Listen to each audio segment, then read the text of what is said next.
Pour comprendre l'attitude du président américain, il faut justement lier cette affaire en fait aux relations sino-américaines. Parce que bien avant la pandémie du Covid-19, on sait qu'il y avait beaucoup de tensions. Il y avait une véritable guerre commerciale qui s'est déclarée entre la Chine et les États-Unis.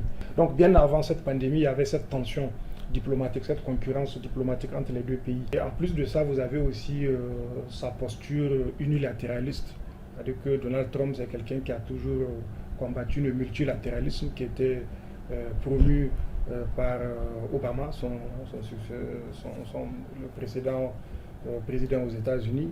Donc il est dans cette logique-là. C'est dans le même sens qu'on peut expliquer pourquoi les États-Unis se sont retirés de l'accord sur le nucléaire iranien, pourquoi Donald Trump a également dénoncé l'accord de Paris sur le climat.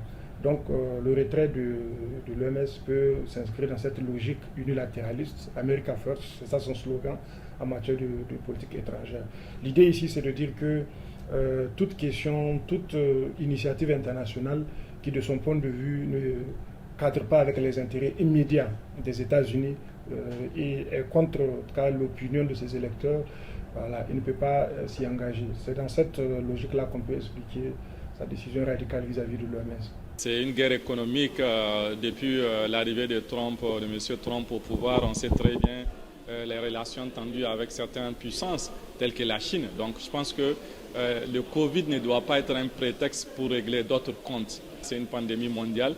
Donc nous devons tous être solidaires et rester autour de la table pour assumer les responsabilités en fonction. Peut-être que c'est clair que les responsabilités sont partagées et diffèrent.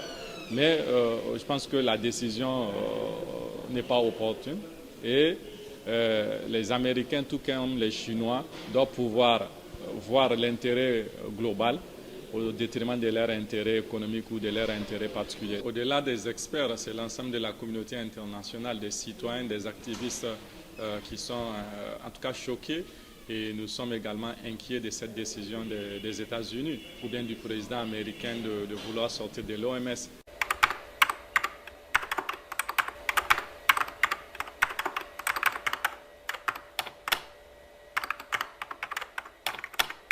Aujourd'hui, par rapport à la pandémie du Covid, tout le monde indexe la Chine et c'est normal que la Chine aussi puisse user des moyens légaux, diplomatiques, politiques pour montrer quand même sa volonté de lutter énergiquement dans la lutte contre cette pandémie. Mais également, cela donne aussi du poids par rapport, cela renforce l'influence chinoise et je pense que c'est important que les États, en tout cas, puissent réfléchir pour voir comment réduire l'influence de certaines puissances pour qu'il y ait une gestion, comme je l'ai dit, équitable.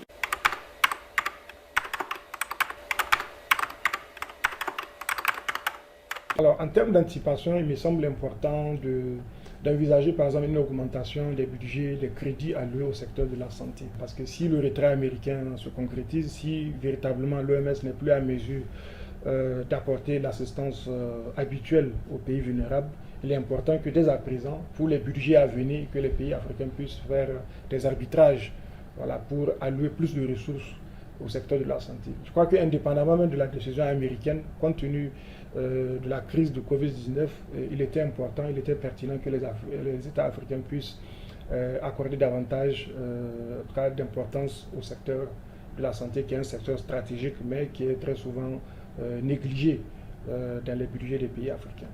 Et je pense que c'est le moment aussi pour le continent africain de se réveiller pour jouer sa part.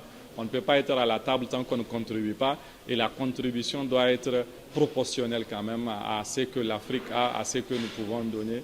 Parce que c'est seulement ainsi qu'on peut véritablement avoir notre voix. En Afrique déjà avec la pharmacopée traditionnelle, donc c'est dire qu'aujourd'hui l'OMS doit s'ouvrir davantage, doit faire des réformes qui peuvent ou bien qui doivent tenir compte de tout le monde, de tous les États parties prenantes. C'est très important qu'en tant qu'Africains, que nous puissions aussi commencer à réfléchir ou déjà à proposer des pistes pour dire que nous sommes là, nous ne devons pas subir ou être les laboratoires. Les États africains doivent vraiment se concerter pour avoir des positions communes par rapport à cela, mais également montrer davantage le rôle et la place que l'Afrique doit jouer dans cette pandémie et dans la crise, dans toutes les crises d'ailleurs au niveau global.